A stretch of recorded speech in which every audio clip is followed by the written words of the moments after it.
Então, boa noite. Nós estamos aqui quase finalizando a B1 de saúde na escola, né? Temos a primeira avaliação aí da B1. E a ideia hoje é que a gente converse, tá, gente? Então, para isso, eu vou pedir que vocês abram os microfones, abram as câmeras, a avaliação é uma avaliação bastante dialogada, então preciso da participação de vocês.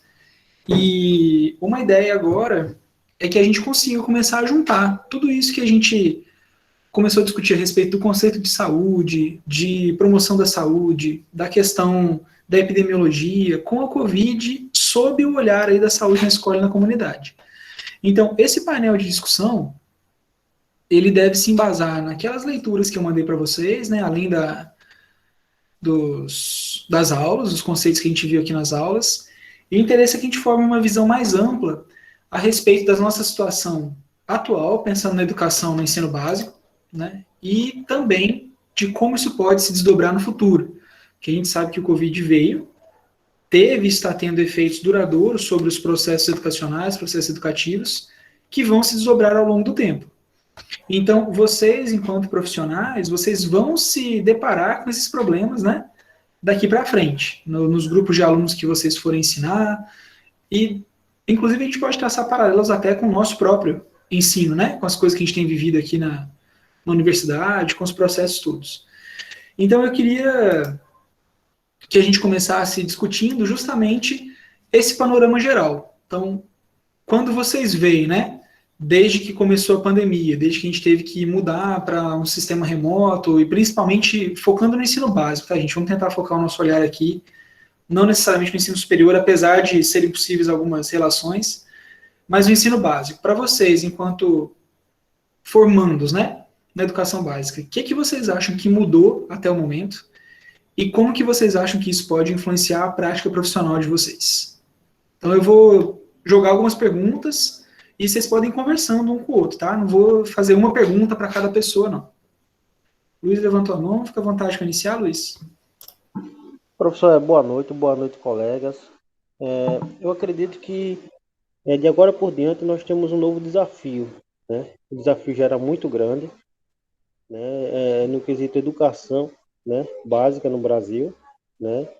E esse desafio ele vai ter que ser melhor trabalhado, porque nós temos aí questões aí relacionadas a índices não muito satisfatórios, né? No quesito da educação no Brasil.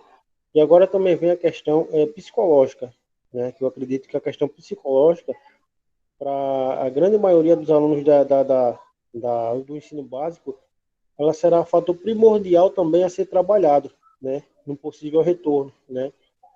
Às atividades presenciais. Eu acho que essa questão psicológica, né? Para os professores atuais e os futuros professores, né? Ela será uma questão ímpar, né, a ser trabalhada, planejada também para os novos métodos de avaliação, né, dentro da sala de aula, né, um novo conceito de ensino. É muito importante que se preze, né, por esse quesito também, a questão psicológica, porque assim eu acredito que para muitos alunos, né, isso aí tem sido realmente um fator é, é, é, é, significativo, né? Principalmente para aqueles alunos, né, da rede básica, de escola pública, que não têm acesso, né, ao que outros alunos com a qualidade de vida melhor, né, têm, como, por exemplo, professor particular, né, aulas remotas exclusivas somente para ele, como um reforço de aula de inglês, disciplinas isoladas. Isso aí realmente é uma questão a ser observada para um futuro próximo. Eu acho que a gente pega em três pontos chaves que com a mudança, quando estourou a pandemia logo de início, acho que nenhum sistema público de ensino estava preparado, a não ser aqueles que já estavam baseados completamente em EAD, como algumas escolas que ofertam misto, 50% de um jeito, 50% de outro. Se a gente traz para a realidade do Brasil, grande maioria do ensino público, nem para o presencial, de fato, ele está totalmente preparado, porque a gente vê que a deteriorização dos processos de ensino, como as coisas mudam sem consultar os especialistas de fato, como a gente vê a BNCC, que veio toda fragmentada, a gente pega a LDB, que no papel é bonito, mas para implementar na prática é difícil, e a gente traz o novo ensino médio, que é nessa mudança de trazer o aluno para o ensino médio e aos poucos trazer para o integral. Só que a gente para e pensa que nessa mudança brusca que teve, as escolas não estavam preparadas, os profissionais não estavam, e a gente traz para o aspecto social, tanto na vivência desse aluno, que muitos alunos tinham a primeira refeição do dia na escola, que a merenda era onde ele tinha a primeira refeição, era como ele não prestava atenção antes de fazer o seu lanche, e às vezes a única refeição do dia que tinha era na escola. Nisso a gente traz para uma mudança total. Como a gente está vendo agora no estágio, as escolas estão se readaptando da maneira que dá, só para dizer, tá bom, a gente vai cumprir com as 800, a mínima de 800 horas obrigatórias, os 200 dias letivos, mas é só para dizer que fez, porque de fato o ensino está muito fragmentado. Se a gente pega nessa questão de como a pandemia mudou tudo e como ela pegou a gente despreparado, tanto economicamente, quanto estruturalmente, quanto na capacitação, que muitas vezes não é questão do professor não querer se capacitar, mas sim das políticas públicas de não ofertar adequadamente tanto salário quanto tempo hábil para os professores se capacitar, quanto estrutura para ele desenvolver o seu trabalho bem, quanto os alunos aprenderem bem. Se a gente vai falar de educação, a gente pega e traz isso para o macro social, social e político, não só em questão de saúde é importante, de fato é, e essa mudança afetou muito todo mundo. Em questão da gente que foi pego de surpresa aí, por mais que diga que é difícil para a gente, mas a gente ainda tem uma cabeça, tem os meios de correr atrás para ir se virando. Mas um aluno que não tem uma internet boa, tem só o 3G, e os professores estão dando aula via WhatsApp, via lista, e todo o processo de aprendizagem desse aluno está comprometido. Se a gente para pensar que a gente se sente prejudicado, imagine um aluno que, na ausência do professor, tem os seus pais, que muitas vezes esses pais também não tiveram educação adequada na sua infância. Se a gente pega o sistema de ensino desde os primórdios, veio mudar agora em 2013, com a LDB, tentando trazer essas mudanças mais pontuais, que vai levar tempo para ser implementada, e com esse atraso de a gente chegando em 2 anos de pandemia, vai ter muito reflexo lá na frente de como esses alunos foram formados, de como a gente foi formado de fato, e dizer que com essa pandemia, acho que tudo mudou daqui para frente. É só pesquisar e ver os meios de tentar remediar, porque os impactos a longo prazo desse tempo que a gente não que a gente perdeu, mas sim que a gente foi incapacitado de trabalhar de fato, vai ter muito resultado lá na frente. Não é positivo, ou pode, né, não tem resultado positivo disso, já tem uns 500 mil mortos, então é só um impacto mesmo. Eu acho. Vai lá. É só para comentar um pouco. Eu acho que assim a gente já está vendo o resultado de tudo isso, né? A gente agora está indo para, eu falo assim, está indo para as escolas, só que a gente está indo virtualmente, né? Algumas pessoas estão conseguindo entrar na sala, ver o professor dando aula, e outros estão tendo vários problemas, como o John disse, né? Por exemplo, no meu estágio, o professor está tendo que se reinventar. Tem professor que não era acostumado a mexer com tecnologia, não conhecia, né? Muitos era da época, há muitos anos atrás, né, que aprenderam no curso, tem dificuldade de mexer no celular, e a gente percebe como esse professor, ele tem se reinventado, né, tem buscado se adaptar a todas as tecnologias para conseguir dar aula ao aluno. E a gente está vendo todo o impacto da pandemia agora na educação, né, no Fundamental 1, no Fundamental 2, no ensino médio, uma galera aí que vai fazer o Enem, e ano passado muita gente desistiu porque não estava preparada, não estava tendo aula, não estava conseguindo acompanhar os cursinhos. Tem a questão também do aluno, do professor não poder reprovar o aluno. O aluno acaba passando de ano, né? A gente vê muito isso agora no ensino fundamental, no estágio a gente está conseguindo ver que o aluno está passando de ano sem saber do assunto, sem saber de nada, porque é muito difícil aprender, como o John tem colocado, né? Às vezes dentro de casa, não tem um ambiente bom, propício para estudar, não tem pessoas que possam ajudar, o professor acaba fazendo o máximo que pode, né, porque eu tenho muitos colegas que estão trabalhando agora na educação, com a educação fundamental, e eles disseram que tem feito tanta coisa para conseguir chegar ao aluno, né, muitos têm se deslocado da sua casa para entregar o livro, para entregar algum trabalho, porque o aluno não tem acesso à internet. Então, assim, os impactos da pandemia na educação, a gente vai ver muito, muito mais daqui para frente, mas a gente já está vendo muito isso acontecendo agora, né? Não só os impactos disso, mas como a incompetência do governo em ofertar o mínimo necessário para o professor desenvolver bem o seu trabalho. Até porque quando a gente pensa em nações que deram certo, as nações que deram certo investiram principalmente em educação. Se a gente pega a educação de base de países que de fato foram desenvolvidos, são economicamente bem, têm seu IDH alto, ambos investem na educação básica. E na superior é um conjunto. Se você não oferta as três modalidades de ensino, tanto do básico, para o médio, para o tecnólogo, para o superior, a gente vê que é tudo defasado, é tudo passado do jeito que dá. Eu oferto o mínimo necessário, no superior você se vira, porque você vai ter que competir com aluno que veio de escolas particulares, uma vez que é universal o acesso à graduação.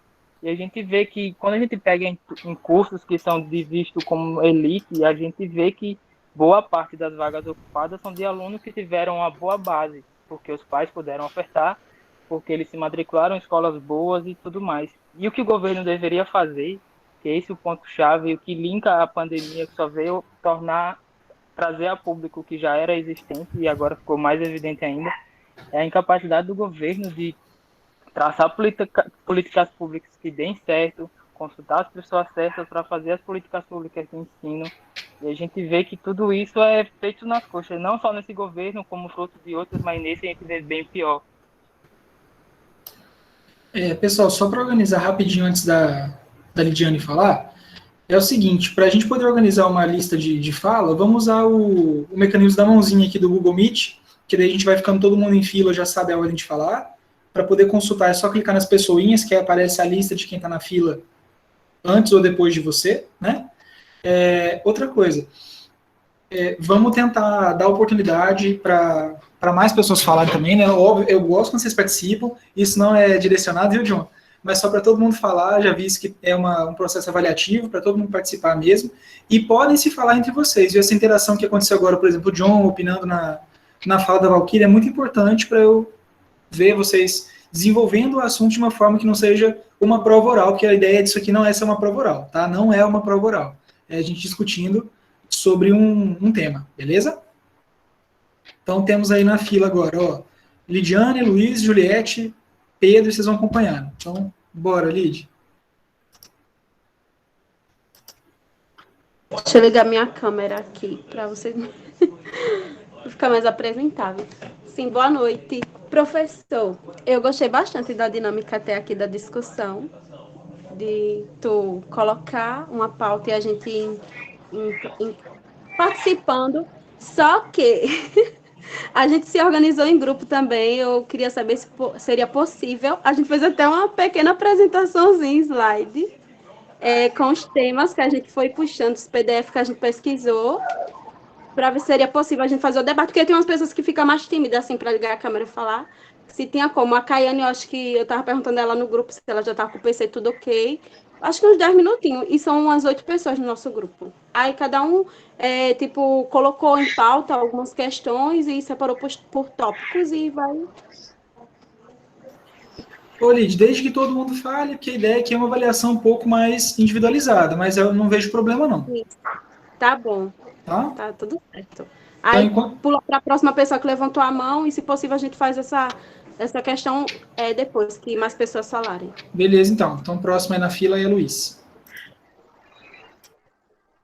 Professor, em relação a países que deram certo, e hoje são exemplo, né, no quesito educação, eles não têm somente o Estado que funciona.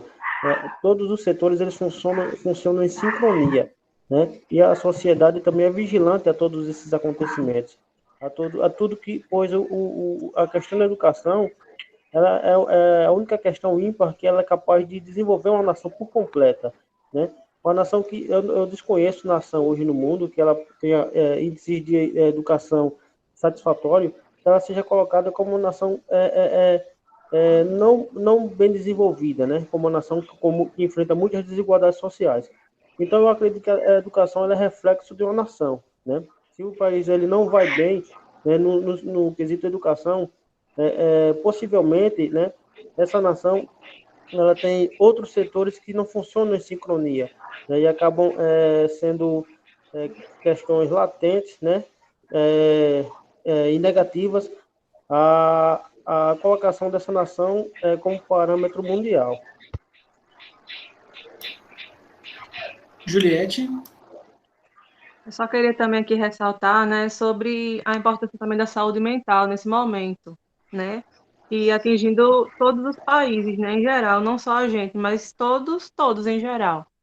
Essa pandemia, como muitos dizem, se não veio para matar, veio para deixar a gente, né, com a saúde mental bem abalada, né? Se não prejudicada mesmo, porque o que tem de gente, né, com problema mental pós-pandemia não é brincadeira, né? Devido a escolas fechadas, tudo, né? Mudou tudo de vez, né? Não é todo mundo que aguenta uma mudança dessas. E também para o âmbito escolar, né?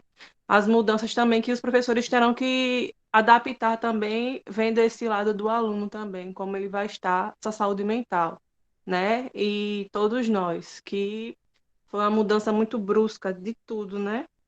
Só queria ressaltar também sobre isso.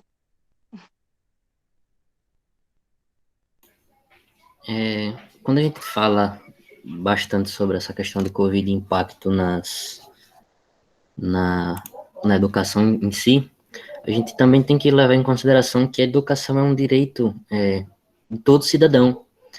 Estava buscando nas referências que o Guilherme mandou na coisa, e ele vem dizendo uma parte do texto, vou citar aqui rapidinho, que ele diz que na Constituição Federal é direito de todos e dever do Estado em lei orgânica. A saúde ela tem como fatores determinantes e condicionantes, entre outros, a alimentação, a moradia, o saneamento básico, o meio ambiente, o trabalho, a renda, a educação, o transporte, o lazer e o acesso aos bens e serviços essenciais. E se a gente for tentar fazer aquela listinhazinha do checklist do que é que o brasileiro está tendo hoje, é pouquíssimas coisas. A alimentação, se a gente vai fazer uma cesta básica hoje, a alimentação ela tem um custo muito elevado aos padrões normais. Se a gente, muitas das vezes, muitas pessoas hoje moram de aluguel, aí trabalham, recebem um salário mínimo, aí tem que pagar aluguel, tem que pagar alimentação, tem que pagar as contas de saneamento básico. O meio ambiente, depois do Salles, está sendo ainda destruído de formas incomensuráveis. Isso também afeta a nossa saúde física, afeta o desenvolvimento da Covid. E assim, nós hoje temos um grande sistema de saúde para tentar combater, só que ele é tão desvalorizado e tão, como é que eu posso dizer, tão sucateado e escanteado, que a gente, por muitas das vezes, a gente começa a tentar, poxa, será que na rede privada seria diferente? Mas não, é a mesma coisa. E assim, chegando na perspectiva de levar aulas novamente às escolas, é como o John e a Val falou. Por muitas das vezes as escolas, em seu grande número, elas não têm uma estrutura física, equipamental, de fazer uma transmissão, para fazer uma aula, para gravar no YouTube. Por muitas das vezes o professor, como o John falou, não conhece das novas tecnologias. O professor, por muitas das vezes, ele já tem certas idades avançadas, o que também impedem a ida às escolas, porque esse professor, por muitas das vezes, tem, vamos supor, 45, 50 anos, ele já pode possuir alguma comorbidade. Isso gera meio que um gatilho de medo. O professor ele não vai querer ir na escola para querer dar aula, vou dar aula para 10, 15 crianças, além das estruturas físicas. Nem todas as escolas têm capacidade de colocar, vamos por 10, 15 alunos, a cada um a 1 metro de distância. Que são pontos que a gente tem que levar bastante em consideração. Eu anotei mais uma coisinha aqui, só que eu não estou achando, meu Deus. Mas se eu achar, depois eu levanto a mãozinha de novo e falo.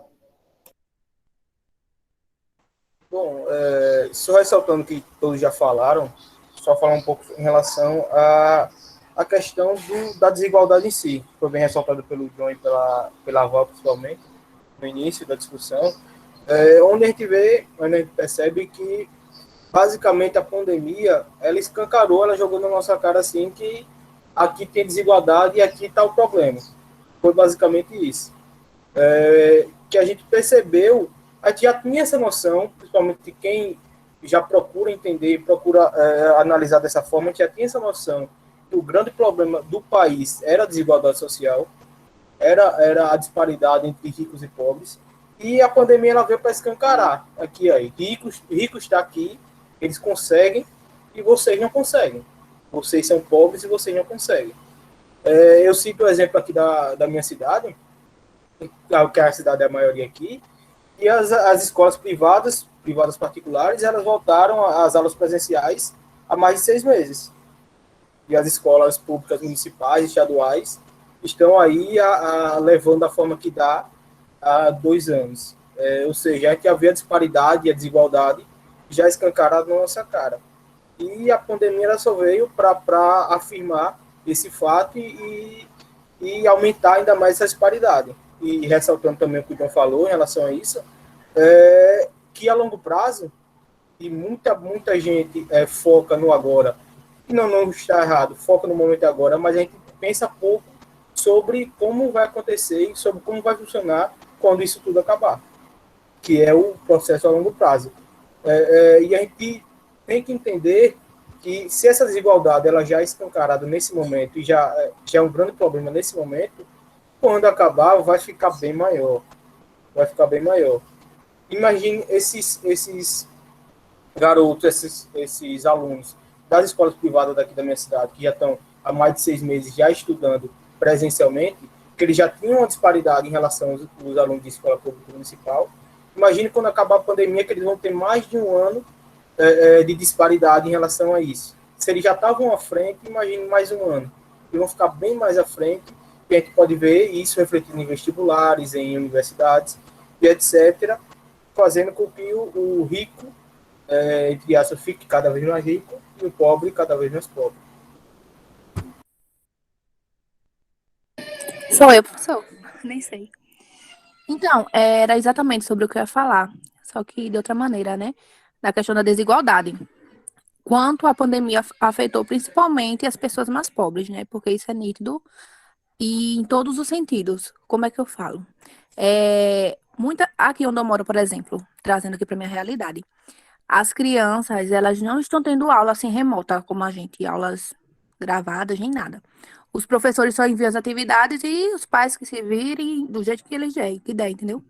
E as crianças que não têm condições de pagar um reforço, os pais que se virem. Aí chega muitas vezes cansado e não tem como ajudar o filho. E daí passa um para o outro e fica aquele estresse. Isso porque eu acompanho diariamente. Tem muita criança por aqui, eu vejo isso. E em questão também da merenda escolar. Como é triste de ver quantas pessoas que precisam realmente dessa merenda escolar e a maneira que é entregue, porque chegou um dia aqui, um caminhão para entregar comida para as crianças e tipo a margarina estava 2 dias para se vencer. É um absurdo, sem falar na quantidade de coisas que é totalmente desproporcional a que eles deveriam comer diariamente. Tipo, o que trazem para a escola não é distribuído. As marcas são todas substituídas, porque tem lá tudo certinho anotado, né? Porque a escola tem que ter a lista da merenda, o que vai comprar, o que não vai. E chega totalmente diferente do que está na lista. E bem pouquinho, professor. Um arroz, um feijão, no máximo um feijão, e olha lá. E tudo por se vencer. Porque isso daí é um absurdo. É o que eu mais vejo aqui as mães reclamarem. A quantidade, a validade e tudo mais.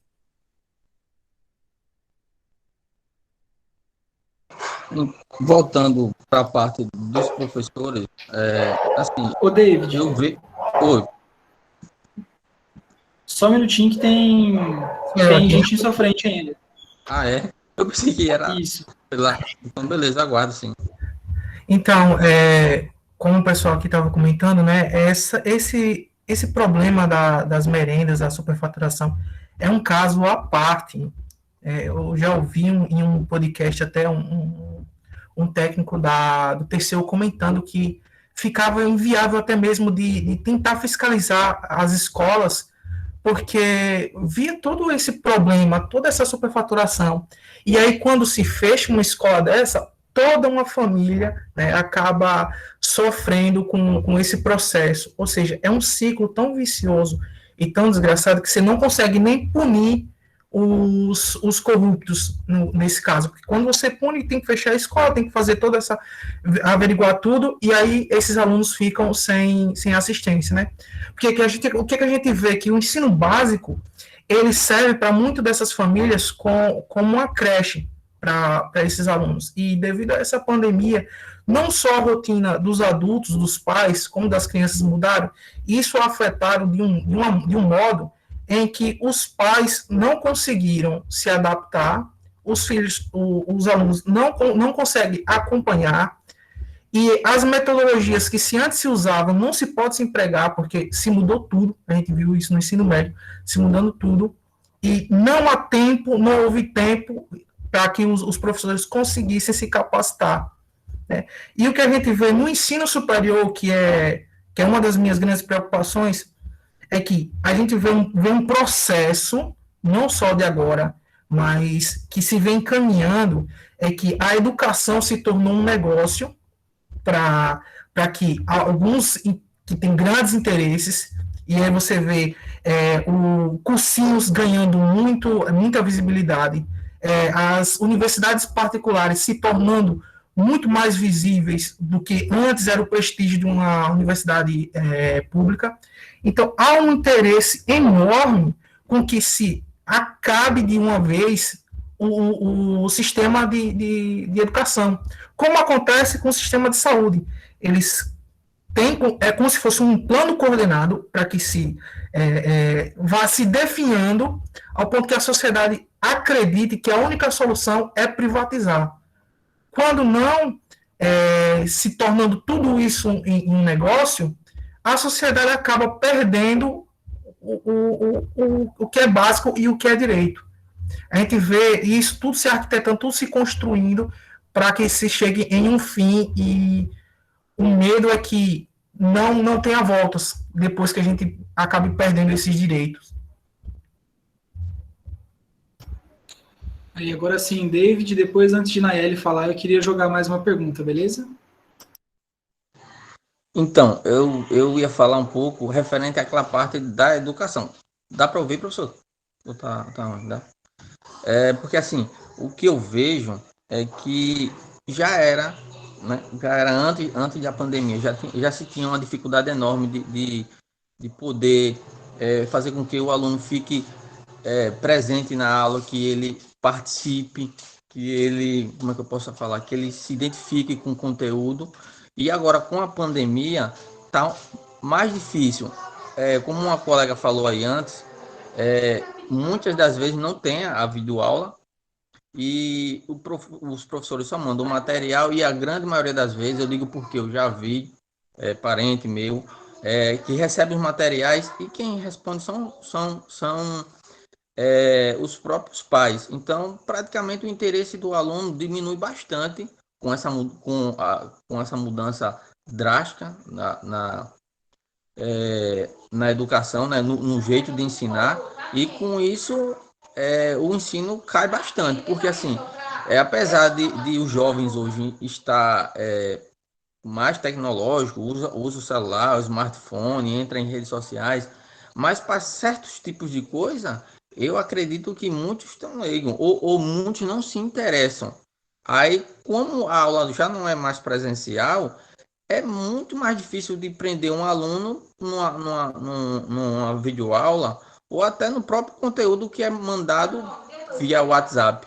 O entendimento do aluno é mínimo, e o interesse também.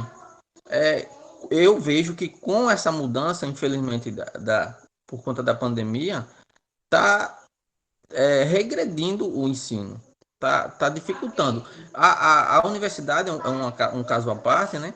Mas, assim, o ensino fundamental, o ensino público no âmbito estadual, municipal, está bem defasado, bem fraco. Eu acredito que com isso, futuramente, vai ser mais dificultoso de um jovem conseguir entrar na universidade. Esse estrago que a pandemia fez nesse momento, eu acredito que vai durar anos e anos para ser modificado.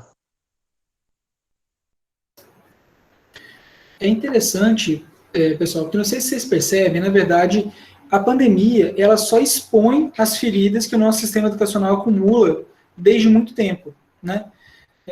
Porque quando a gente pensa nesses processos que vem acontecendo, por exemplo, pegando o gancho na fala do David, de a gente não conseguir prender a atenção do aluno durante muito tempo. Isso é uma coisa que já vem sendo levantada por conta desse nosso modelo, né? Que a gente faz com que o aluno seja um recipiente de conteúdo, né? E não um construtor de conteúdo. Então, a gente dura 50 minutos, sei lá, o tempo duplicado, né? 1h40 falando de um conteúdo como a gente faz aqui, que nem sempre é a forma mais simples ou ideal de trazer isso para a rotina, ou para a vida, ou para a compreensão daquele aluno de maneira holística. Então, eu acho que, assim, o John falou uma coisa muito importante, eu não acho que a pandemia tenha pontos positivos, né? A gente sempre fala que a gente podia estar aprendendo de outras formas, mas ela aponta alguns caminhos que a gente poderia começar a tomar. E eu quero que a gente se aprofunde nessa discussão agora, que não fique tanto no chavão só, assim, do prejudico à educação, mas vamos pensar agora como educadores. Por exemplo, será que o fato da gente não conseguir manter a atenção dos nossos alunos é um problema que vem da pandemia, ou é um problema porque nós estamos num sistema educacional que está falido, né? Esse método que basicamente é bancário, extremamente tecnicista, não que o conteúdo técnico não seja importante, mas que é aplicado sem relação nenhuma com o dia a dia do aluno. E outra coisa, a internet, gente, não apareceu ontem, concordam comigo? A gente está num mundo que é conectado há pelo menos 20 anos, vamos dizer assim. Tinha a história do bug do milênio lá, né, de 1999, quando virasse para 2000, o mundo ia acabar e tal, mas o mundo tem se conectado cada vez mais. E por que nós ficamos para trás? E quando eu falo nós, eu falo todos nós, inclusive o ensino superior, né? Vejam o hiato que a UFAL teve desde o começo da pandemia até a UFAL conseguir se organizar para propor alguma atividade. Mesmo assim, não foram todos os professores. Mesmo assim, a gente não conseguiu alcançar todos os alunos. Então, por que a gente tem essa defasagem em relação aos novos métodos de ensino-aprendizagem? A gente comenta sempre, é interessante como a nossa prática é diferente da nossa base teórica, porque existe esse ideal de que o professor está sempre em formação, mas muitas vezes a gente se recusa a se formar, né? E é claro que a gente tem que levar em conta a condição de um professor que tem jornada dupla, tripla de trabalho, para poder ter um rendimento, né, que seja válido, que seja justo. Mas pensando em políticas públicas, a pandemia expõe um sistema de ensino que está falido. Quanto tempo será que nós conseguiríamos manter esse sistema de ensino mesmo sem a pandemia? Né? A gente observa hoje uma nova geração, né, de pessoas que estão interessadas em resolução de problemas. Isso eu acho muito interessante. Quando a gente passa a pensar no que as pessoas jovens hoje estão interessadas, elas estão resolvendo problemas. E aí, os problemas são de muitos níveis, e eu acho que cabe agora ao professor e à professora apresentar problemas que possam ser solucionados, ou então canalizar essa energia para a solução de problemas. Por isso que vem crescido essa colocação, né, do PBL, a aprendizagem baseada em problemas, do PBL, a aprendizagem baseada em equipes, porque nós estamos construindo habilidades diferentes para um mundo diferente.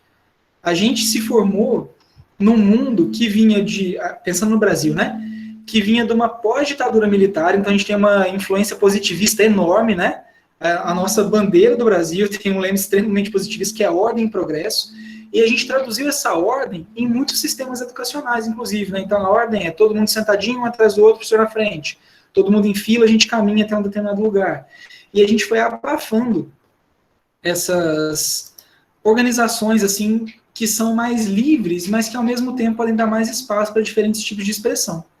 Então, eu entendo que a gente vem só mostrando coisas que já existiam. Por exemplo, e eu queria que vocês falassem um pouquinho mais disso, como a pandemia escancarou a falta de relacionamento entre a escola e a família. Porque os próprios pais tratam a escola como um campo de concentração, né? Você precisa se livrar do moleque, você manda ele para a escola, ele vai ficar fechado lá 6 horas, e aí eu vou ter tempo de fazer outras coisas. Claro que muitas vezes por conta da própria condição. Preciso trabalhar, preciso cuidar da casa, preciso fazer outras diversas coisas, e a escola se torna só uma saída para ter um tempo, né, livre de menino. Tipo assim, que ele está lá ocupado com alguma coisa, e eu estou aqui fazendo outras coisas. E os pais começam a perceber muitas vezes que a função do professor é muito mais do que simplesmente só estar lá falando uma coisa, que é mediar um processo de conhecimento, porque muitas vezes falar uma coisa não garante que a pessoa aprenda. Então, acho que agora os pais estão tendo mais claramente a dificuldade do tipo, não é só eu falar para o meu filho que ele tem que circular as letras vogais, que ele vai saber o que são vogais, e que ele vai conseguir entender isso, que ele vai construir esse conhecimento. E aí os professores iam inventar 1000 outras formas, né, de dizer para o menino como que ele tinha que compreender esse conteúdo para avançar. Então, como que vocês têm enxergado essa mudança no relacionamento, né, família e escola, tanto no lado de dificuldade, quanto do lado de potencialidade, para daqui para frente? Aí sinta-se livre para colocar outras coisas, né, mas queria que a gente falasse um pouquinho disso também.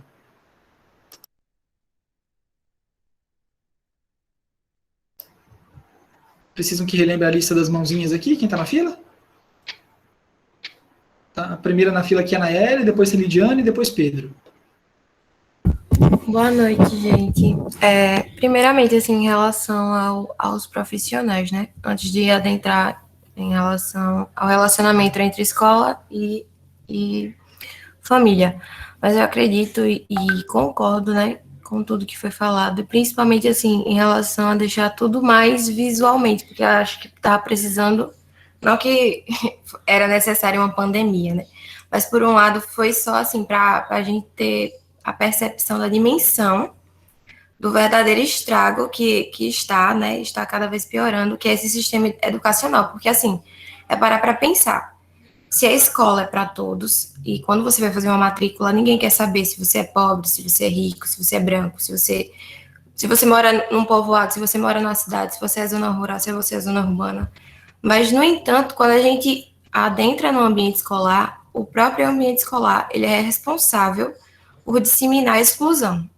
Você já entra lá e você já vê determinados grupos que determinam se você se adequa ou se você não se adequa. Então, isso é realmente um verdadeiro dilema, um verdadeiro desafio que está presente há muito tempo. E eu acho assim que de certa maneira, faz com que a gente se sinta meio omisso, porque a gente está entrando mais na área agora, né? A gente tá vendo toda essa situação e fica parando para pensar, sim, a gente tá vendo isso, e agora? O que é que a gente faz?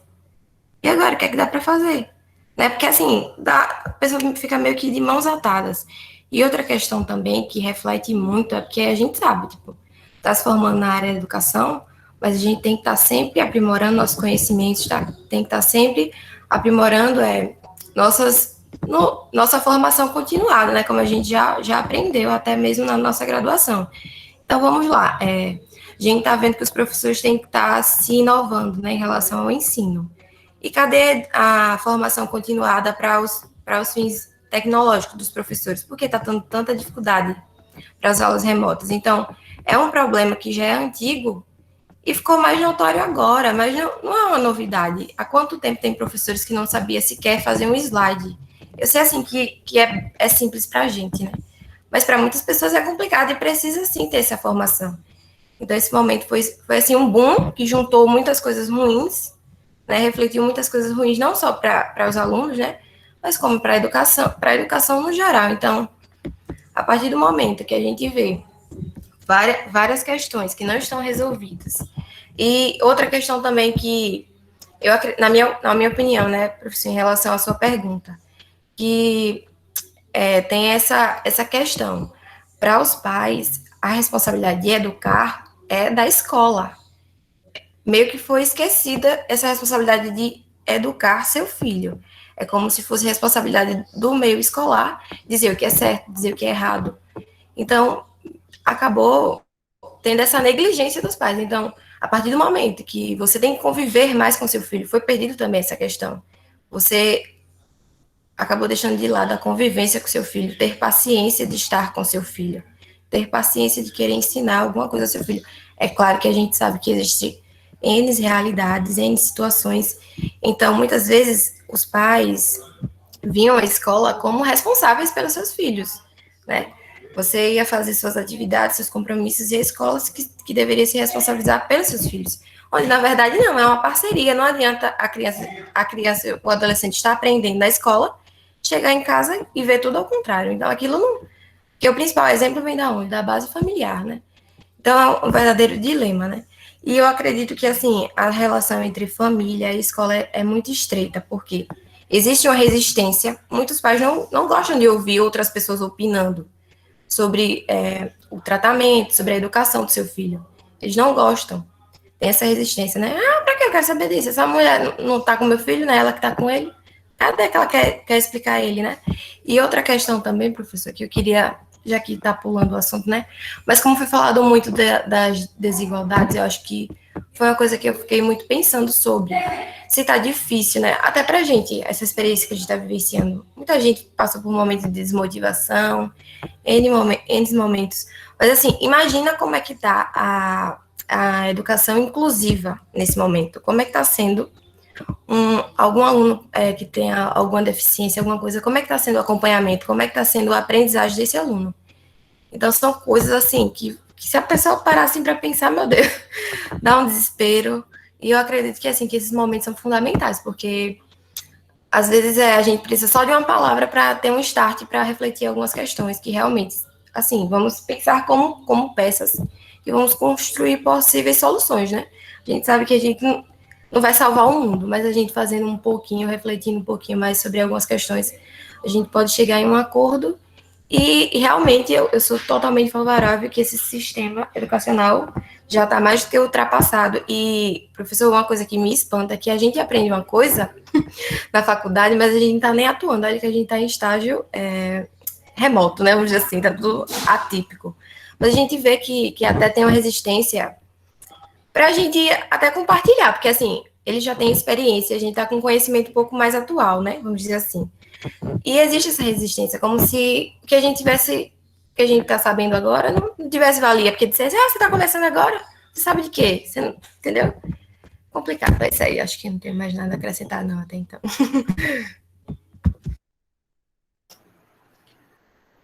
Sou eu, né? Isso. Pra não falar mais de ninguém. Então, é isso. É a questão também da humanização. Por que a pandemia abre os olhos de todos? Porque passa a não atingir só os pobres, passa a atingir todos. Porque senão estava aí. A educação sempre foi isso, mas ninguém viu. A saúde sempre foi isso, mas ninguém viu. Mas quando passa a atingir tanto o rico quanto o pobre, aí tem um olhar, muda todo o cenário político, econômico, educacional. Por quê? Porque as pessoas passam a procurar saber, mas quem era para estar organizando isso daqui? Quem é responsável para melhorar aquilo dali? Por isso que tem toda essa mudança. Como muitos antigos falavam, só quem viveu uma pandemia, né, sabe realmente o impacto que ela causa. O terror, o pânico. Saindo um pouquinho desse contexto, sobre essa ressalva que a Anaeli falou, da educação inclusiva, né, eu conheço uma menina eu esqueci o nome dela agora, que eu chamava ela pelo apelido. Ela era deficiente visual e ela tá tendo acompanhamento em casa. Mas, tipo assim, ela é uma das que consegue, né? Tem esse suporte. Infelizmente, não é para todos. É uma grande, assim, é até triste a realidade mesmo, porque é triste, mas é o que a gente tenta lidar. Então, se tem como abrir portas para abrindo caminhos para outros. Por isso que essa parte do fazer o menos que vai somando ao mais. Como ela tem já está tendo essa acessibilidade, outras também podem chegar a ter, até para, quando ela dizer que só na realidade mesmo a gente vai vendo como é que vai. Por exemplo, eu estou lá, vou agora me colocar como uma professora de ensino infantil. A gente vê que a estrutura da escola mesmo está tendo agora para voltar às aulas. A gente tem aqui, claro, maravilhoso essa oportunidade que a gente tem, mas nem todo mundo tem. A gente está aqui se formando como profissionais e a gente está tendo ver a realidade de diversas pessoas e a gente tem o conceito, né? A gente vai para a prática. Eu fui na escola e eu vi lá a infraestrutura da escola como é. Tem salas de aula que só tem 2 janelas. Uma janela, ainda existe escolas assim, com infraestrutura. Aí as crianças vão, como é que vai dizer? Tem um pouco de... Não tem aglomeração. Mas como se a sala de aula mesmo não é apta para isso. Que bom que agora está tendo mais... Está renovando mais escolas, já está tendo essa questão aqui, né? Acho que tem poucas escolas agora aqui em Penedo que não esteja reformada. Ainda tem muitas escolas para serem reformadas, mas eu me colocando assim, tenho o quê? 20 e poucos anos, né? Agora, acho que 3 anos que está tendo mais reformas de escola. Parece que quando começa a reformar uma, reforma outra, aí a pessoa para pensar, até questionamento meu mesmo. De onde está surgindo tanto dinheiro assim tão rápido? Porque antigamente, né, para reformar uma escola demorava meses, aí às vezes anos ficava lá a reforma. E hoje em dia a reforma é mais rápido. São algumas pautas minhas mesmo, tá, professor? Até perguntas que depois eu vou pesquisando para ver, tirar essas dúvidas, sanar essas minhas dúvidas mesmo. Questões levantadas aqui que eu estou colocando até para vocês, para quem saber, tiver mais por dentro, vim trazendo para mim também. A questão do contato família e escola, infelizmente nunca teve, né? Assim, vamos ver a realidade. Eu vou falar um pouco das minhas irmãs. Ela tem 2 filhos. A educação infantil, as creches fecharem agora, como é que ela vai trabalhar? Onde vai deixar os meninos? Tem essa questão. Se não tiver a valorização do professor, nesse momento, é difícil. Quando é que vai ter, né? Agora os pais veem que não é só sente e faça, não é. Tem que ter o diálogo, tem que ter a comunicação, tem que ter a paciência, que é o que está faltando. A questão psicológica também, né? Saúde mental. Todo mundo ali trancado. Crianças são... Não é que são difíceis, mas a gente tem que ter muita paciência, porque a gente que está sem paciência, os adultos, infelizmente, né? Porque cada criança é individual. Às vezes um filho é de um jeito, o outro não vai ser. Então, tem essa questão. Os professores, assim, eu vou colocar uns pontos positivos que eu vejo quando eu estou fazendo agora o estágio. O desdobramento de muitos professores, eles vêm com o seu carro, com a sua gasolina, passa entregando, muitos, sabe? As provas passam mais de uma vez. A professora desceu do carro e disse assim, a moça daqui da frente ainda mora aqui, porque ela já tinha passado acho que umas 10 vezes na semana e nunca tinha pegado a mulher em casa para entregar as tarefas dos meninos. Então, é isso, é questão também de se conscientizar e parar realmente para ver o que é prioridade. Claro que a gente vai ter que trabalhar e tudo, mas os filhos, acho que nesse momento, né, é questão de prioridade, até para a família acompanhar realmente como está indo o desenvolvimento desse aluno, porque agora que vai ver se o aluno realmente está na sala de aula, se ele realmente está aprendendo. Infelizmente, muitos não sabem nem que sala está ainda, né? Eu falo pelos meus pais, que eles são... minha mãe é analfabeta, meu pai não. Nessa questão de comunicação, ela sempre tentou e tal, mas agora realmente pega, porque você vai ter que ficar, lidar com o seu filho dentro de casa e ver como é importante o profissional, o professor ali, né, o pedagogo, né, para atuar e tudo mais. Eu acho que deu para entender. Pedro, Alec, depois Bia.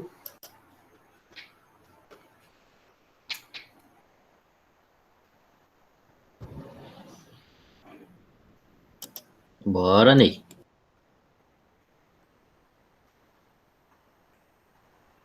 Bora, Pedro.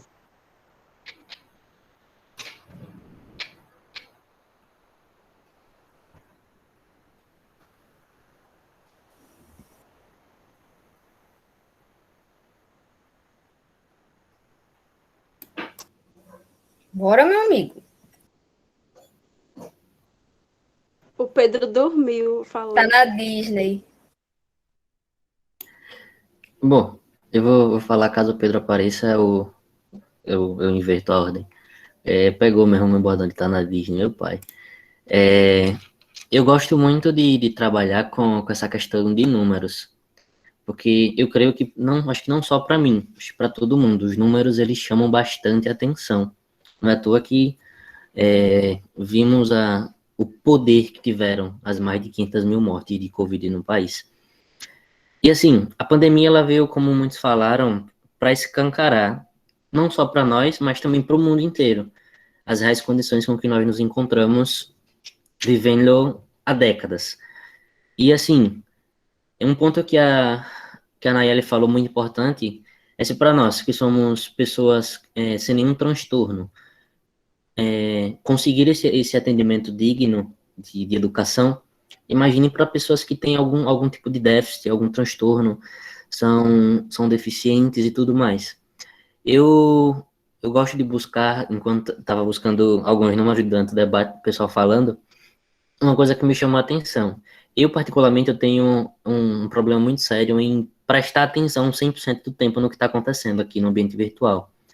Eu não consigo, vou ver uma videoaula de 10 minutos, eu nunca consigo assistir os 10 minutos. Com 6, 7 minutos eu já saio, eu vou procurar outra coisa para fazer. É meio que instintivo esse processo. E as pessoas, eu estava procurando dados sobre pessoas com TDAH e tantas outras coisas. E em 2009 a gente já tinha quase 1 milhão de pessoas que tinham sido diagnosticadas com TDAH. E quase 90% não são tratadas. A estimativa para 2010 era ter um leve aumento. E fala já, vou Neymar. E assim, hoje no Brasil, segundo os últimos dados de censo de 2009, no Brasil temos a cerca de 2 milhões de pessoas que têm diagnóstico de TDAH com transtorno de déficit de atenção e hiperatividade. E quanto à questão da relação da escola com a família, eu creio que a relação, a gente tem que primeiro puxar um pouco mais anterior. Fazer primeiro a relação com que a escola tinha antes da pandemia com a comunidade. A relação que a escola tinha com a comunidade antes era o quê? Reunir os pais e responsáveis para comemorar Dia dos Pais, Dia das Mães, festa junina, fazer alguma coisa no Natal e tudo mais. E ainda hoje, pronto, eu fui olhar o chat e me perdi na ideia. E hoje ficou mais escancarado, que a gente não tem que ser fazer só isso. Dentro das nossas atribuições no futuro, como futuros docentes, a gente tem que cada vez mais incentivar na participação dos pais. Eu, aqui em casa, como eu trabalho o primeiro horário, minha irmã faz as atividades sozinha em casa, graças a Deus, meus pais têm um pouco de escolaridade, no que eles podem, eles auxiliam. Mas, assim, tem certas coisas que quando eu chego na hora do meu dia e meio, 1 hora, eu tenho que dar uma olhada para conferir, para ver se tá tudo certo. Imagine para aqueles pais que não tiveram esse acesso no passado a uma boa escolaridade. Como é que ele vai ensinar o filho alguma coisa que ele não sabe? E fica difícil. Por isso que gera esse problema todo de... meu filho vai para a escola para que ele aprenda, para que ele tenha um futuro, isso. Eu vejo que nas gerações mais antigas, o sentimento da escola era esse. Meu filho vai para a escola, ele vai se formar. Se a gente pegar no contexto mais longínquo possível, as pessoas de família faziam o quê? Não, meu filho vai para o seminário, meu filho vai ser médico, vai ser doutor, vai ser isso, vai ser aquilo. E hoje mudou só os termos. Hoje meu filho vai estudar, que é para ele conseguir um emprego digno, para ele não ser e não executar os trabalhos que eu faço. E isso é uma realidade que nos pesa bastante. Eu creio que é só isso para essa contribuição agora. Se eu tiver mais alguma coisa, eu falo. Vou deixar o Neymar falar, que é para não fugir a ideia do rapaz. Beleza, Pedro e depois Bia. Para de chamar de Neymar, meu amigo. Ainda tá escutando? Beleza. Boa noite. Boa noite. Boa noite. Eu tinha falado, nem vocês não tinham escutado, que Hello. tá difícil da galera não repetir o que muitos já vêm falando, né? Que a pandemia tá escancarando as dificuldades da nossa sociedade em relação principalmente a relações familiares, a relações escolares, a relações governamentais. E a partir da questão da escola, a escola de família, o que eu venho trazer uma parte mais específica, que é sobre o que eu tenho vivenciado no estágio, que são relatos de professores e coordenadores, que as relações familiares, elas, como a gente sabe, elas estão tendo dificuldade porque os pais vão trabalhar e não dão assistência aos seus filhos. E, principalmente na educação básica, a questão da evasão desses alunos, ela tem aumentado ainda mais. São relatos da escola daí de Penedo que me passaram que muitos desses pais, eles estão optando em deixar seus filhos sem aula, porque não tem como ajudar dentro de casa aos filhos menores, né, no caso, a acessar a internet, a ter acessar as aulas, a fazer as atividades, porque eles não conseguem dar conta de trabalho e da educação dos seus filhos. E por isso eles optam a retirada desses alunos da escola.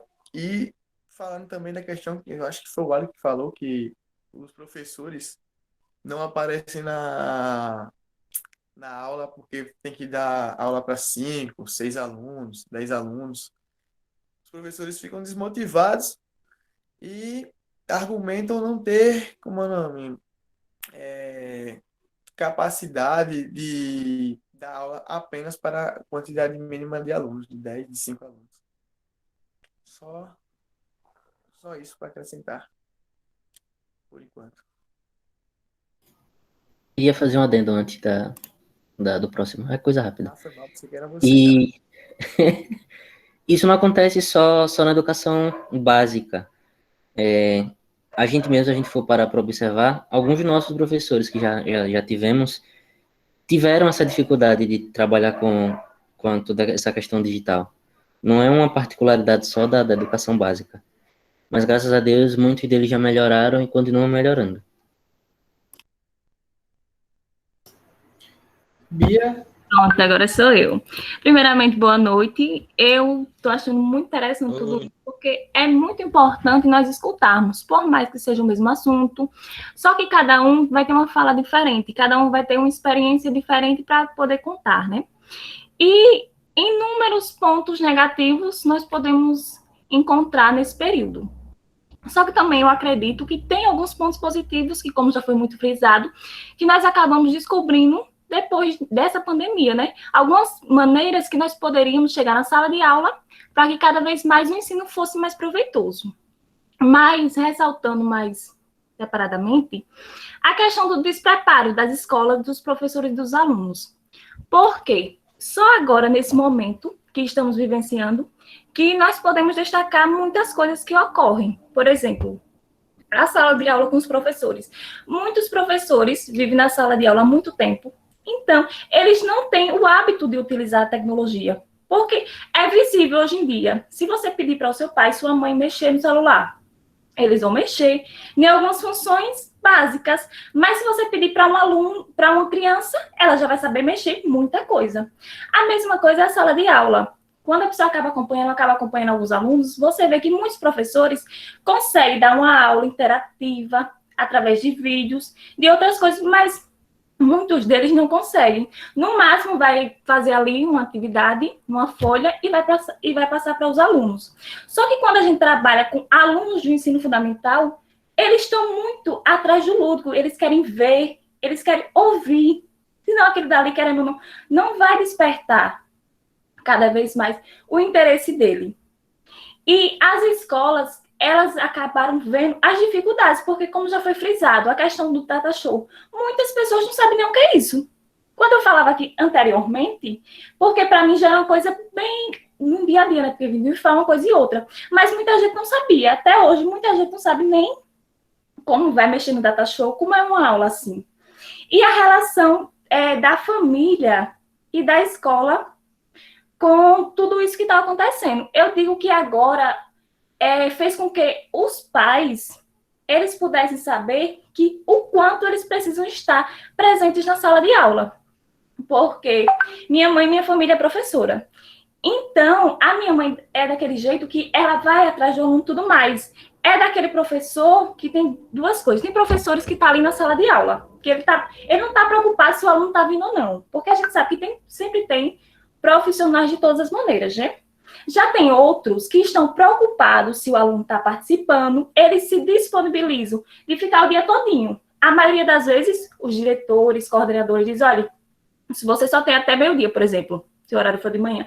Mas eles sabem a dificuldade que tem o aluno. Porque quando você vai olhar o aluno da rede pública, a maioria das vezes são alunos que eles estão numa condição financeira, numa condição social bem desfavorável.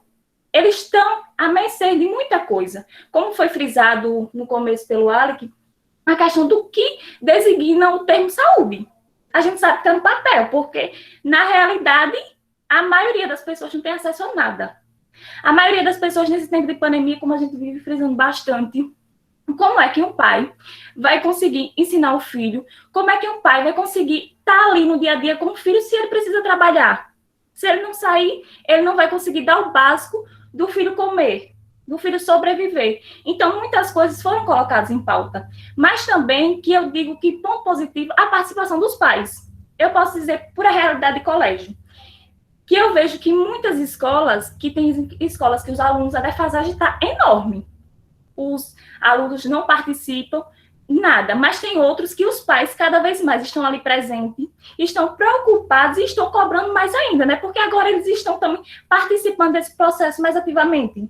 Então, consequentemente, eles vão acabar cobrando cada vez mais, né? Então, eu digo que nesse ponto de vista é bem benéfico. Eu digo que por mais que essa pandemia passe, os alunos vão para a sala de aula, mas nunca vai ser como antes. Hoje eles vão valorizar mais o professor, vai dizer, eita, realmente, ensinar não é só estar na sala de aula, não. Porque esses dias eu estava perguntando a uma criança, você quer ser o que quando crescer? Ela disse, professor, porque professor não faz nada. Eu digo, peraí, como assim? Às vezes é uma visão errônea que as pessoas têm. Ah, professor não faz nada. E agora, cada vez mais, eles puderam perceber em relação a tudo isso. E também a questão da inacessibilidade às tecnologias educacionais. Como as tecnologias, elas estão cada vez mais inacessíveis. Isso na nossa realidade, acho que muitos de nós pode contar várias dificuldades. Imagine essas pessoas da escola pública, de ensino fundamental, que muitas das vezes um celular é para 3 ou 4 numa sala. Que para eles o Google Meet, que é uma coisa tão fácil, digamos, para nós, para eles é uma realidade totalmente possível. Mas também, só para acabar aqui rapidinho, um ponto positivo em relação a tudo isso, a ampliação do uso da tecnologia como aliada da aprendizagem. Eu acredito que a tecnologia nunca foi tão usada como agora. E usada do lado positivo, porque a gente sabe que o Google ele tem muitas coisas ruins, né? Tem. Mas também o quanto tem coisas boas, o quanto páginas educacionais cresceram, YouTube em relação à educação cresceu, quantas coisas cada vez mais foram aprimoradas. Pronto. Temos aí Gabi, Valquíria, depois Luiz. Boa noite, professor. Boa noite, pessoal. Então, falar de família para mim é um pouco complicado, porque eu trabalho diretamente com famílias vulneráveis e é a minha realidade, né, de todos os dias. Eu trabalho em um CRAS e eu visito essas famílias. E eu conheço diversas famílias em situação de extrema pobreza e que ainda não têm acesso à internet. Ainda não tem um celular para estar assistindo às aulas. Conheço famílias que têm 7 filhos em casa. Aí eu vejo assim, quando eu chego lá na casa dessas pessoas, eu fico assim olhando. Às vezes a mãe não sabe nem assinar o próprio nome. Como é que essa mãe, que nem o Ale que colocou e que nem outras pessoas colocaram, como é que esses pais vão incentivar, encorajar, estimular essas crianças, esses adolescentes a estudar? Como é que eles vão mostrar para essas crianças a importância da educação, né? Se eles não tiveram acesso a isso. Certamente, essas crianças, esses adolescentes, não todos, né? Mas se a gente for pensar nessa perspectiva, eles irão reproduzir o que foi vivenciado, né? Porque eles não tiveram esse estímulo dos pais e não tiveram o estímulo também da escola, né? Porque se uma criança não tem um celular para acompanhar as aulas, ele vai acompanhar as aulas por onde? Pelas atividades, né?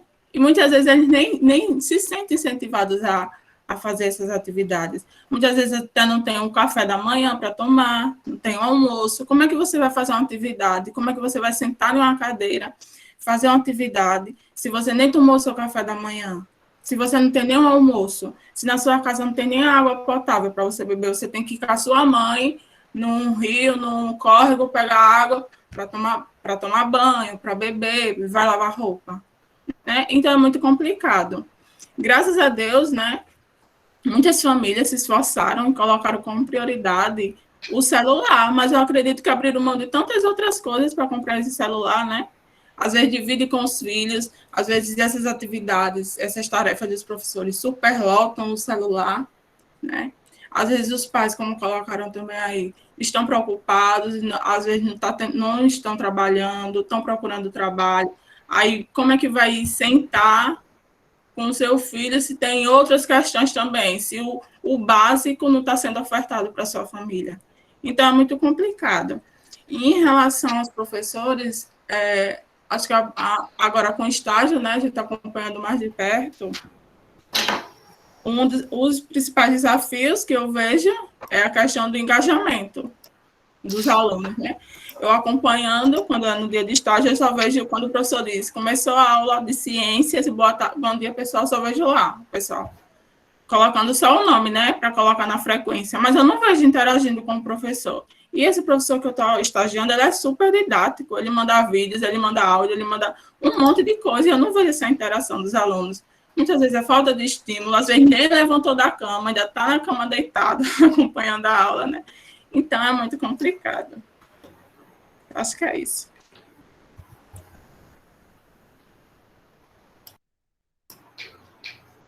Valquíria?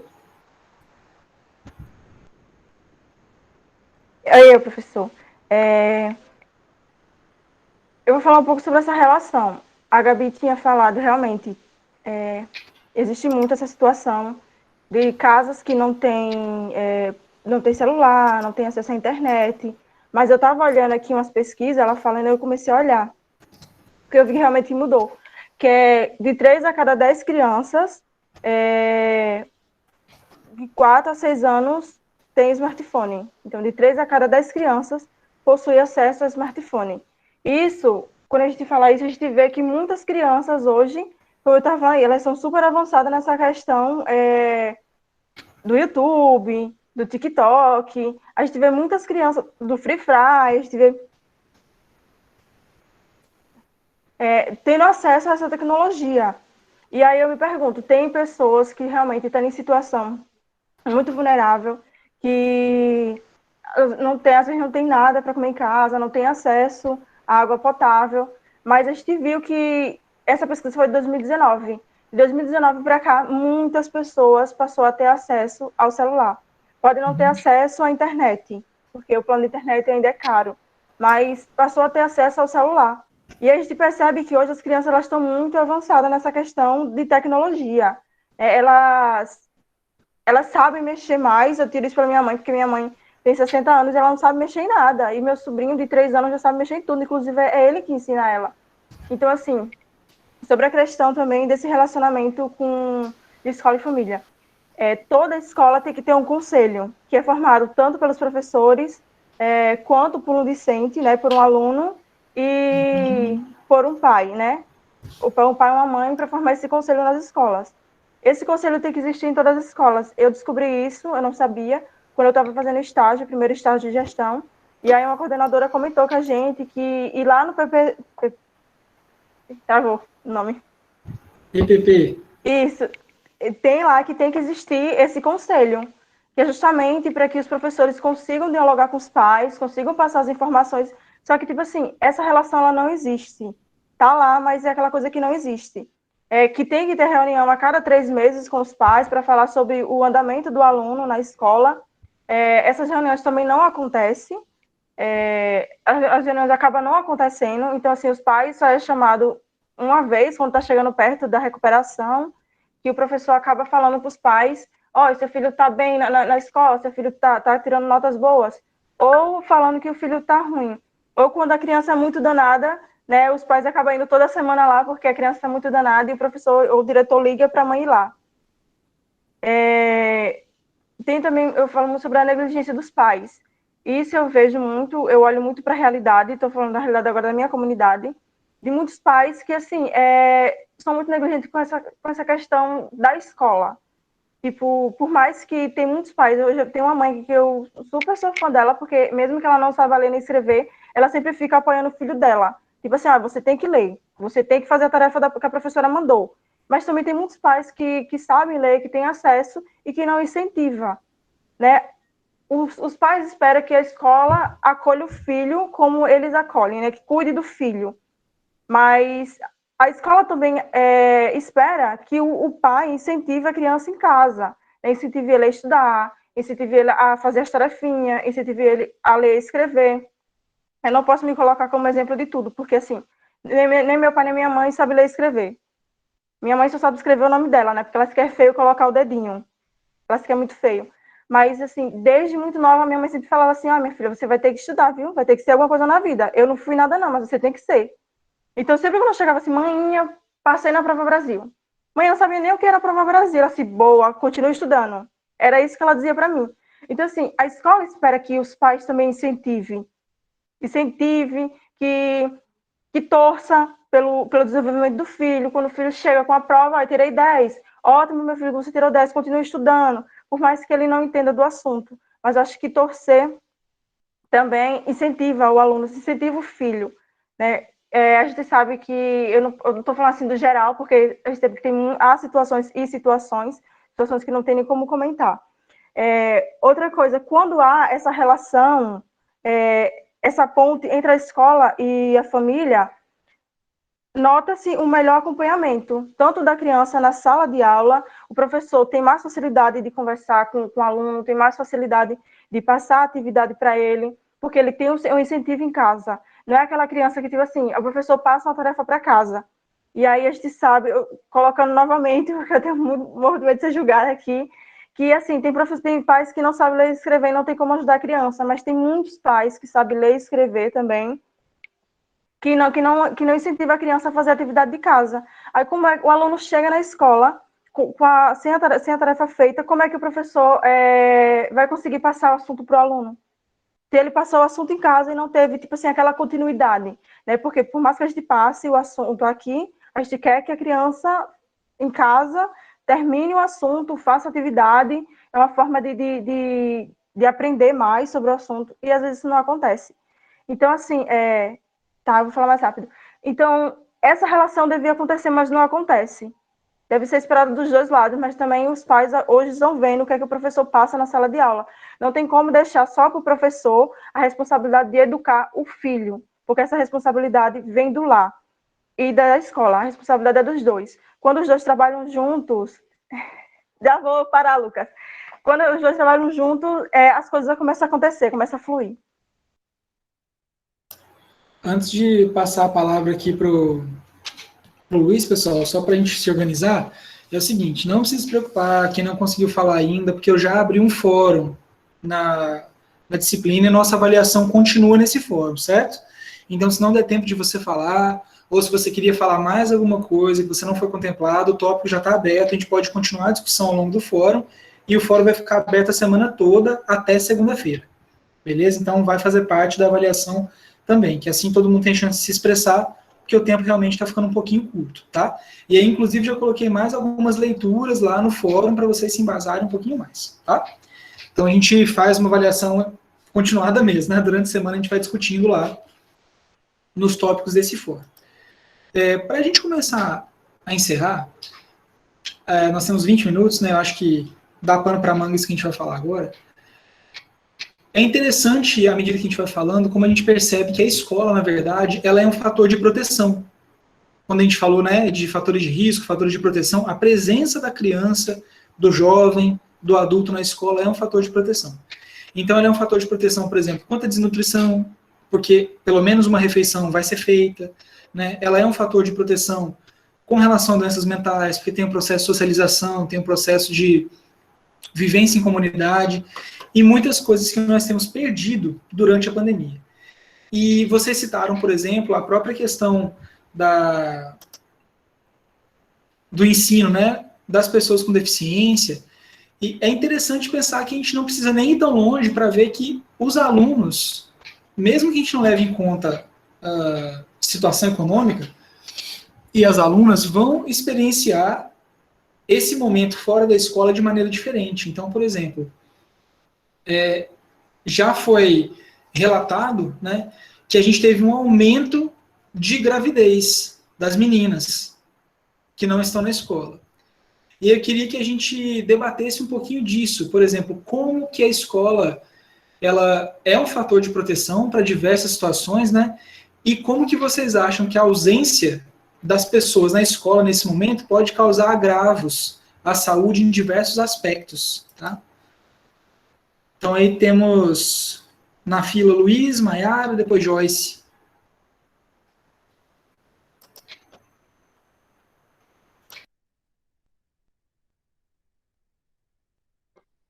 Olha, professor, nesse sentido, eu acredito que a escola, ela passa a ser, nesse sentido, a escola passa a ser um grande apoio, né, nesse sentido de proteção, porque ela passa a, a ser um meio do qual o aluno pode estar ali convivendo, né, na questão também do alimento, né, o aluno vai lá, ele faz pelo menos uma das refeições, né, ele tem também o professor como observador, né, daquele aluno, né, o professor, ele também tem esse papel, ele faz esse papel, né, não que ele seja obrigado a fazer esse papel, mas ele faz esse papel, observando o comportamento do aluno, percebendo se o aluno está entristecido, como é que está o desempenho dele, aí ele vai averiguar o que possivelmente pode estar acontecendo, se está havendo alguma relação não muito legal, né, na família, no momento. Então, eu acredito que a presença do aluno, né, na escola ela é muito importante por esses motivos que eu citei e inúmeros motivos também, né? São muitos motivos que não se consegue dimensionar, né? Nesse quesito.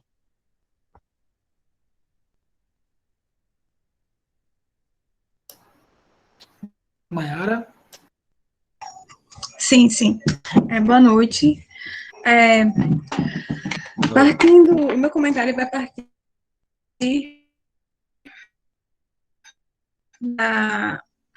do que eu observo aqui, das escolas próximas aqui e dos meus vizinhos.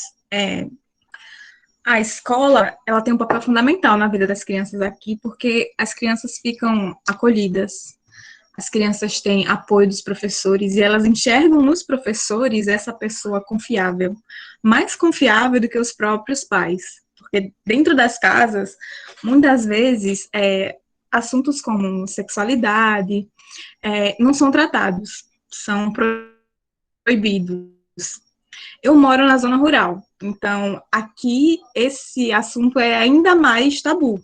As pessoas nem falam em voz alta. Então, assim, para as crianças, principalmente o professor de ciência tem esse papel de esclarecer dúvidas, de passar a informação correta.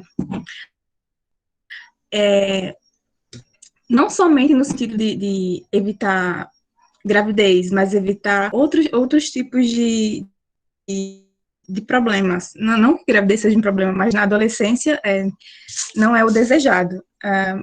Eu li no jornal da USP, há alguns meses, que tem aumentado também a violência doméstica com crianças, pelo fato de lidar. E os pais às vezes não têm ciência de lidar com as crianças durante o dia, porque passou o dia todo trabalhando, tem as coisas que às vezes são muitas, principalmente nas casas de pessoas de condição financeira, mas 2, 4 crianças, então para uma mãe lidar com isso sozinho, não que para um professor seja fácil lidar com uma sala inteira de alunos, mas a partir da perspectiva dos pais, os professores têm essa função, né, de cuidar dos filhos deles, enquanto eles estão trabalhando, estão cuidando da casa, e a partir do momento que eles veem que essa responsabilidade é somente deles, isso dificulta o convívio dentro de casa. Então, as crianças, elas ficam expostas a muitos tipos de agressão, vulnerabilidade, falta de lugar adequado para estudar, principalmente, como já foi citado aqui,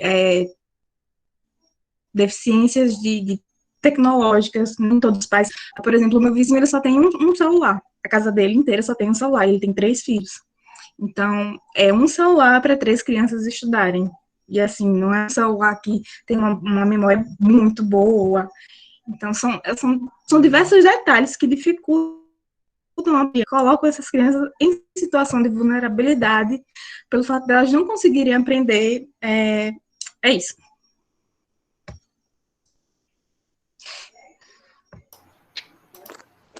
Boa noite a todos. Boa noite, Joyce.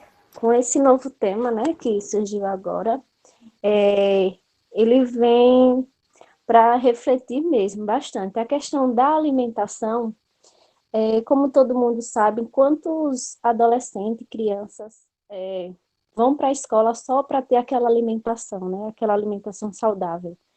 Então, muitos deles não estão tendo isso. Como Jane Kelly falou, aquela cesta básica ela não está sendo dividida adequadamente para uma alimentação saudável dessa criança, né, desse jovem que necessita dessa alimentação, que não tem em casa. A respeito da gravidez, da prevenção da gravidez na adolescência, esse alto índice que aumentou durante essa pandemia. Ela vem nos mostrar, como também Mayara falou, que o papel que o professor de ciências ele tem nesse combate, né, na gravidez na adolescência, onde o professor ele vai fazer um acompanhamento com aquele jovem que tem várias dúvidas e não consegue tirar em casa. Eu posso também me colocar nessa questão porque eu venho também de uma família bem tradicional. Então, são questões que a gente não vê diariamente discutir se não for em sala de aula. Então, para um jovem, é um tabu isso. E se ele não busca isso na escola com o professor de ciência, então ele acaba indo pela a indução do namoradinho, daquele amiguinho que está ficando, e acaba acontecendo uma gravidez indesejada, como esse índice ele nos mostra. Então, o professor de ciência ele tem um papel muito importante na educação sexual daquele jovem, daquele adolescente, para evitar essa gravidez indesejada, né? Até mesmo interromper, né, a educação, a doença que aquele jovem ele pode contrair, né, durante esses atos. Então, é de extrema importância. E também, assim, eu prestei muita atenção no convívio familiar, que muitos pais, eles não tinham uma atenção especial com seus filhos, e esse tempo de pandemia, eles buscaram entender mais e olhar mais profundo para os seus filhos. Eu tenho um relato familiar que uma criança ela tem 7 anos de idade, e só agora que a mãe percebeu que a criança ela tem um déficit de atenção. Então, assim, foi preciso na pandemia, nesse momento crítico que a gente está vivendo, para que a mãe enxergasse isso da criança. Ela dizia assim, eu tento explicar a ela as coisas, mas ela para e de repente ela já não quer aprender mais, ela não fica quieta. E depois disso, assim, foi muito interessante para mim, foi algo que despertou no pai, né, de ter visto isso do seu filho, né, porque assim, é como a gente diz desde o início, a escola ela não tem o papel de 100% educar o filho, também os familiares, ele é preciso também ter o acompanhamento da educação do seu filho, é preciso levantar cedo, dar o café do seu filho para que ele assista a aula bem, para que ele esteja um acompanhamento, quando ele estiver distraído, o pai está ali, quando é possível, né? Quando os pais eles precisam trabalhar, não tem como. Mas a gente vê assim o momento, nesse momento que vivemos, a parte positiva e negativa, né, desta pandemia. Então é uma lição que eu vou carregar.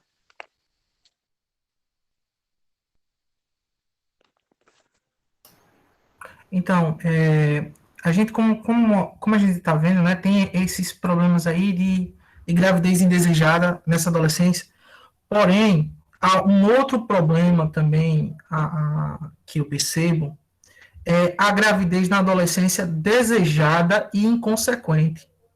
Porque, veja, se a rotina dos pais mudaram e a família toda se concentra no lar, isso que acaba acarretando mais tarefas para algumas famílias, eu sei que não são todas, muito mais tarefas para essas crianças, para elas adentrarem nessa responsabilidade adulta.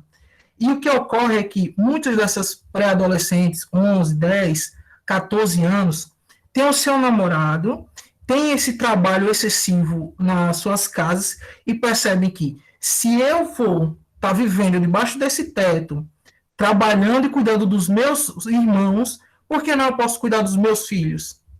E existe uma realidade onde que essas crianças acabam que, entre aspas, fugindo na ideia de fugir do trabalho, dessas atividades que elas acabam tendo em suas famílias. Porque a escola, ela oferece, às vezes, para muitos dessas famílias, dessas crianças, a única imagem, o único exemplo de moral e ética, que é o professor.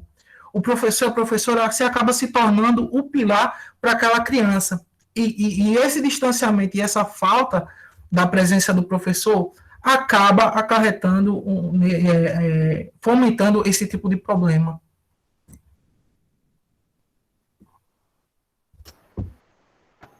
David?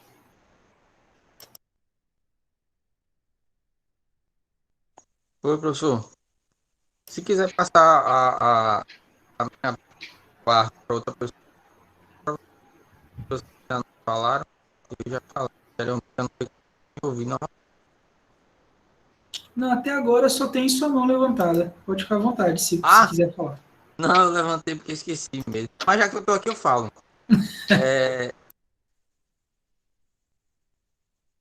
Dá para ouvir agora, professor? Dá para ouvir. Então, referente à família, na educação dos jovens, né, e junto com a escola, mesmo com todas essas dificuldades dos familiares, né, em ajudar os alunos e tal, e realmente tem mais complicado, mas assim, numa pequena, não é a grande maioria tem dificuldade, mas assim, o lado bom é que a família que já é mais unida, né, que já tem um princípio de conversar, de dialogar, de expor os problemas tanto sociais, os problemas da vida com os filhos. Nesse momento da pandemia, que as aulas ficou confinado na casa, né, com as videochamadas, bem que ajudou mais, né? Porque assim, no caso de crianças mais novas, querendo ou não, gera uma segurança maior para os jovens. Eu não estou falando referente o que a escola faz quando reúne todos os alunos, que é bem melhor. Mas assim, eu estou falando referente a família ficar um pouco mais próxima, né? E melhorar o convívio familiar referente aos estudos para o aluno. Claro que também esse problema, esse problema da pandemia ocasionou que assim a saúde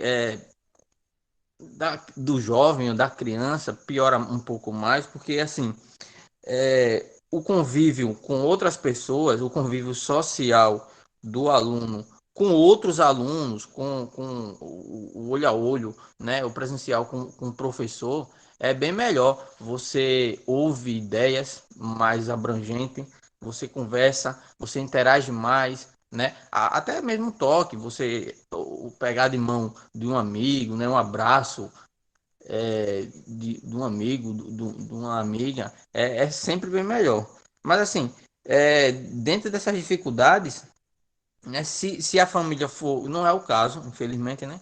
Mas se a família for um pouco mais unida com o filho, né, ou que possa, ou que tente ajudar o filho no possível nas aulas, eu nessa pandemia vem um pouco até melhorar esse aspecto de relacionamento do aluno com a escola. Claro que assim, eu digo isso porque na minha época, há muitos anos atrás, eu estudei no CAIC, aqui em Penedo. Era bem legal.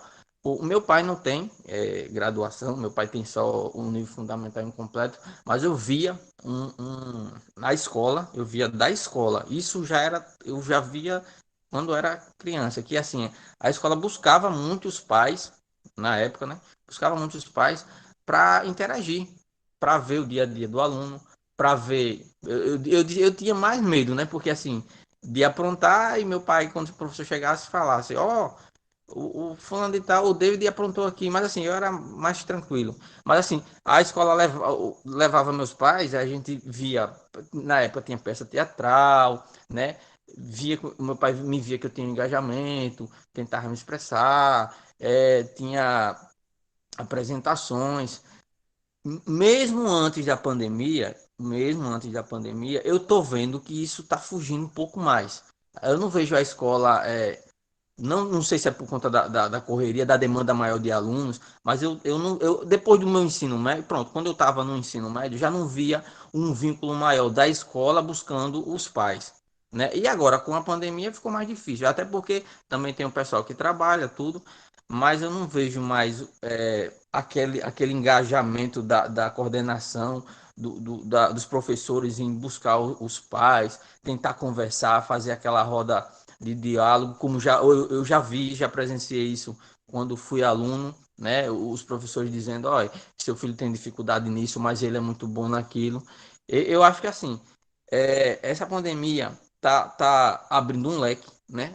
Pensando no lado positivo, abrindo um leque de a educação, vendo isso, tentar modificar o máximo possível de coisa para que a gente fique um pouco mais unido, tanto a escola como a família, porque assim, eu estou vendo que há alguns anos atrás, pelo menos na minha época, era um pouco mais unido. Já hoje não. Olha, a tecnologia é bom, mas eu vejo que com essa tecnologia, com o uso de smartphone, tá tudo mais separado. Não vejo mais aquela conversa. Até na própria sala de aula, antes da pandemia, no final de 2019, você vê que o aluno ele fica um pouco mais disperso, ele não tem tanto interesse, ou acha que é dominante do assunto por já ter o smartphone e o professor está falando e, e ele já poder consultar. Eu vejo que assim, o que precisa mais é aproveitar, né? Não é que a pandemia é uma coisa boa, mas aproveitar que essa pandemia, infelizmente, chegou e a gente agora sentar, né? A gente que eu falo, o pessoal da educação, né? As pessoas que lutam por uma educação melhor, que está mais em cima, e buscar um pouco mais de interação com os pais, mesmo sabendo que é dificultoso, que não é fácil, porque os pais trabalham, tudo, mas assim, é uma oportunidade de agora a gente se aproximar mais da família e tentar buscar um aprendizado para todos. Eu falo assim, um aprendizado para todos, todo mundo ficar unido, todo mundo ter uma participação na educação do jovem da criança, porque eu digo pelo meu filho tem 4 anos, ainda não conseguiu David, ingressar. Oi. se você puder encaminhar para a conclusão da sua fala? Pode falar. Não entendi. Não, só conclua sua fala, conclua. Não, é basicamente isso, professor. O que eu vejo é que, assim, com essa pandemia agora, abre um leque de oportunidade de tanto a escola como os pais se agregarem mais, se unirem mais, né? Apesar da grande maioria ter dificuldade, mas o pouco que a gente conseguir unir, fica melhor, fica mais fácil. É mais ou menos isso aí, professor. Beleza. Ô, Bia, você já falou? Você se importa se eu passar a palavra para a Caiane e ela encerra? Não, de maneira nenhuma, pode falar aí. Professor, eu vou ser bem breve, anote meu nome aí, viu? Caiane participou da discussão. 2 minutos. Sobre a questão desse aumento, né, no número de gravidez na adolescência. Eu imagino o seguinte, a escola, ela também é espaço para falar sobre sexualidade, né, para falar sobre métodos de prevenção, sobre STs. Então, assim, o adolescente, ele não está na escola, né, então, ele não tem, ele está tendo aula remota e provavelmente não está falando sobre sexualidade na aula remota. Ele está muito mais tempo em casa, então ele está muito mais vulnerável a casos de abuso sexual, por exemplo. Ele não tem acesso à informação adequada, ele não tem acesso a métodos de prevenção. a serviços especializados, porque tem escolas que mediam atendimento a meninas. Eu não sei se vocês sabiam disso, mas tem escolas que fazem parceria com a Secretaria de Educação, com o posto de saúde, e mediam atendimentos para meninas, adolescentes. Então, com certeza, esses adolescentes estão muito mais vulneráveis a ter uma gravidez não planejada, né, uma gravidez indesejada, principalmente com relação ao acesso à informação. Porque, assim, para a gente que é adulto, a gente acha até uma coisa de outro mundo, mas tem adolescente que acredita que, por exemplo, coito interrompido é uma prática 100% segura. Tem adolescentes que acreditam nisso, né? Que pílula do dia seguinte pode ser usada, assim, sem nenhum controle, que fazer sexo após a menstruação não tem problema nenhum, porque tá tudo lavado por dentro. Eu já ouvi isso, inclusive. Então, a escola também é espaço para falar sobre isso, né? Para desmistificar essas crenças e diminuir os graus, os perigos, assim, de vulnerabilidade que esses adolescentes correm. Então, a escola tem um papel fundamental nessa área, nesse processo. Pessoal, muito ruim a gente interromper a discussão, então, uma discussão excelente, mas a gente não vai interromper, a gente só vai continuar ela em outro âmbito, tá? Então, o fórum está aberto já para as contribuições. Eu espero especialmente quem não teve a oportunidade de se colocar aqui nas salas, fale lá no fórum, tá? Não vale quem só fez um comentáriozinho aqui no chat, façam os posts mais elaborados, contribuam com a visão de vocês lá, e inclusive se você é como Caiane, né, ficou desesperada que não consegui falar, aumente seu espaço lá para discutir essas coisas, beleza? Vou colocar mais uma vez aqui o link da presença, respondam a presença, porque eu vou fechar ela às 9 horas, certo? Na verdade, às 8h50, que é quando começa projetos integradores, beleza? David, quer falar? Sim, professor. O senhor mandou o link, aí apareceu meu e-mail, eu confirmei. Isso quer dizer que a minha presença está garantida aí? Não, você escreveu lá, está confirmado, tá? Vou parar a gravação aqui, pessoal, eu vou disponibilizar para vocês quando ela estiver pronta.